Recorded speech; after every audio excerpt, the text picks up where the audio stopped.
Hello guys, আমি শুভেন্দু মজুমদার আত্মনির্ভরশীল কৃষি প্রোগ্রাম থেকে সবাইকে স্বাগতম। আমি আজ নিয়ে যাব আমার শশা ক্ষেতে, দেখাবো কি পরিমাণে শশা হয়েছে। আমি আছি একটা নৌকার উপরে, দেখা যাক। নৌকাটা বেয়ে আমি আমার শশা ক্ষেতের দিকে যাচ্ছি। ওই দেখা যায় শশা গাছ।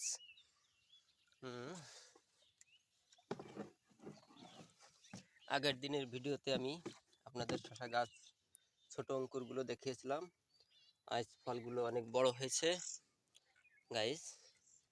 দেখুন আমার শশা ক্ষেতে কি পরিমাণে শশা ধরেছে। হ্যাঁ, এই শশাগুলো দেখুন। হ্যাঁ,